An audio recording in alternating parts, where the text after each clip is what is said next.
Avvalambor Broker yigit bilan Kamol akaga rahmat aytmoqchiman. O'zlari bilgan, bilmagan holda juda jiddiy muammolarni, juda jiddiy yechimlarni berdilar.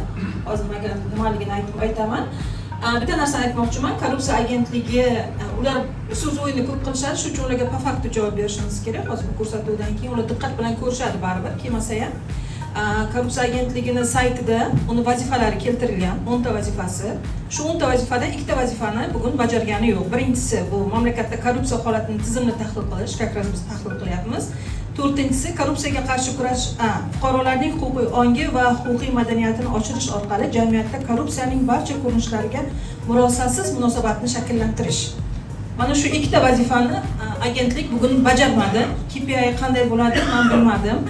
Dalishim bu agentlik bizga kerakmi yo'qmi degan savolga bu javob. Agar agentlik unga borlig'i 10 tagina vazifa bajarib topshirilganda va shu 10 ta vazifani 2 tasini kupa kunduzi bajarmadi jamoatchilik oldida. Nima Abdurahmon aka aytdilar, hech qanaqangi ularda realniy bir nima yo'q dedi vakolat. Lekin mana hozir jamoatchilikning oldiga kelib biz bilan gaplashish vakolati bor edi, tushuntirish to'g'ri aytdilar. Biz hozir faqatgina korrupsiyani bitta turi bo'yicha gaplashyapmiz. Aslida bu yerda o'ta jiddiy bo'lgan turi bor. Bu administrativniy korrupsiya, ya'ni administrativ tizimli korrupsiya haqida gapirdilar va bu korrupsiya turini yechimi siyosiy iroda. Saakashvilini juda ham zo'r esladilar. Saakashvilini nimasini islohotini juda chuqur o'rganganman, chunki juda qiziqqanman. Bir vaqt bittada o'sha korrupsiya bilan bog'liq muammoni yechganiga. Va meni faqat bitta narsa qiziqtirgan, hayron qolganman. Hamma tan oladi Gruziyada bugungi bo'lgan hamma islohotlar, bugunga erishilgan natijalarning hammasini avtori Saakashvili. Lekin hamma yomon ko'radi. Nimaga degan savolga javob topish uchun pandemiyadan keyin birinchi sayohat qilgan davlatim Gruziya bo'lgan, 1 oydan ortiq bo'lganman va eng chekka hududlargacha borib, kim bilan gaplashgan bo'lsam hammaga shu savolni berganman. Nima uchun Saakashvilini yomon ko'rasan? Agar shuncha islohotlar, shuncha ishlar uni avtorligida ustida qilingan bo'lsa, siyosiy irodasi yetgan bo'lsa deganimda, ana o'sha korrupsiya bilan kurashishda bu nimasini aks sadosini har bitta oila ko'rgan. Ya'ni har bitta oiladan kimdir bo'lsa ham qamalgan. O'sha uchun ham biz tan olganimiz taqdirda ham, lekin u deb bizning oilamizda qanaqadir noxushliklar bo'lganligi uchun yomon ko'ramiz degan, mana shu 20 ta odamdan 18 tasi mana shunaqa javobni berishgan. Ya'ni korrupsiyani aslida bir kunda, bir soatda, bir oyda hal qilish mumkin. Bunga faqat siyosiy iroda kerak. Nashu nima solidarность to'g'risidan qildingiz.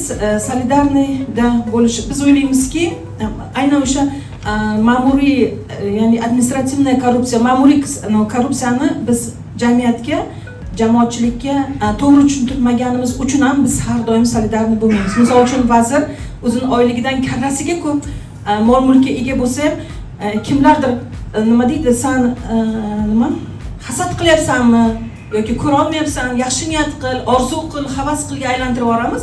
Aslida o'sha vazirni yoki o'sha bir chinovnikniga taalluqli bo'lgan o'sha boyliklar nechtadir kasalxonani olinishi evaziga, nechtadir maktabni shu holatda qolishi evaziga, nechtadir qaysidir bizning ijtimoiy muammolarimizni mana shunaqa holatda, abgor holatga kelishi evaziga bo'lganligini tushunmaymiz.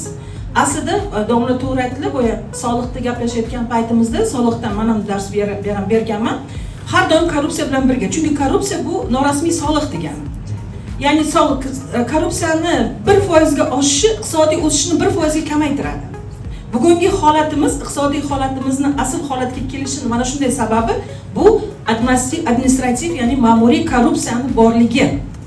Biz bemalol qaraymiz, bemalol tomosha qilamiz, kerak bo'lsa o'sha chinovniklarni urug'aymog'i oilasi hashamatli yashayotganiga, lekin hech kim savol bermaydi, hech kim o'ziga savol javob qilmaydi, qayerdan degan vapros. Buni ham yechimi aslida bitta narsa, deklaratsiya o'sha. Har yilning oxirida deklaratsiya topshirish evaziga bu muammo bittada hal bo'ladi.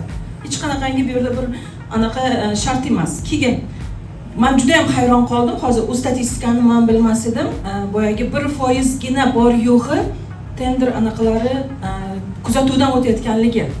Qanday qilib men bu 5 ta tashkilot prezidenti oldida o'zini oqlay oldi, agar ular eng asosiy vazifasini bajara olmagan hisoblanadi. Agar 1% lik ham nima kuzatuv anaqasiga tushmagan bo'lsa, Buni yechimi juda ham oddiy. Yana aytaman, siyosiy iroda kerakligi. Yechimi juda oddiy va to'g'ri yechimni berdilar. Kstati, Ilyos, men sizga ozgina e'tiroz bildiraman. Kerak bo'lsa Kamol akaga men yarim soatdan ortiq vaqtni bergan bo'lardim. Sababi har bitta keltirilgan to'g'ri endi tarjimada ozgina tahrirlash kerak bo'lgan joylar bor edi, lekin prezentatsiyani o'zida men bir 8 tacha realniy konkretni ishlaydigan yechimni ko'rdim. Va lekin bitta tomoni bor. Bu yechim Kamol akasiz, Komil aka, siz lekin bu Kamol akasiz bu yechimlar lekin ishlamaydi. Nimaga? Eng katta yechimni berdilar, sun'iy intellektni ishlatish. Lekin bitta narsani va yana bitta narsani aytdiki, qarang. 24-yilda amalga oshirilgan davlat xaridlarining 46.3% tenderlarsiz bo'lgan bo'lsa, to'g'ridan-to'g'ri. 23-yilda bu ko'rsatkich 50% dan yuqori bo'lgan.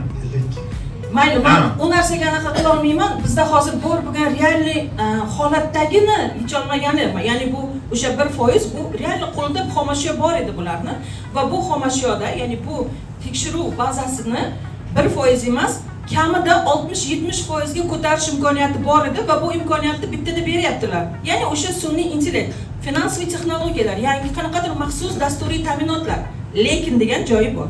Bu dasturiy ta'minotlar, bu sun'iy intellektlar inson yaratgan algoritm asosida ishlaydi. Bunaqa paytda mana shu ichak chavog'igacha biladigan inson, ya'ni Komil aka o'sha aytishnikni oldida, programmistni oldida o'tirishi kerak.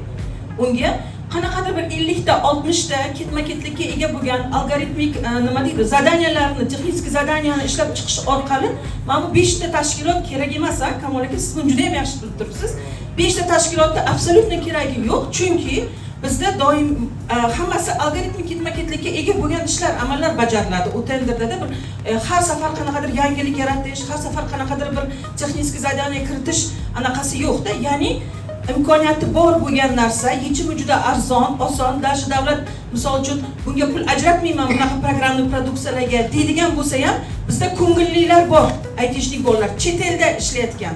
Masalan, shaxsan men o'zim sahifamda e'lon qilib, shu programmali produksiyani tekinga topib qilib berishi mumkin bo'lgan, befarq bo'lmagan ko'ngilli yigitlar borligini bilaman.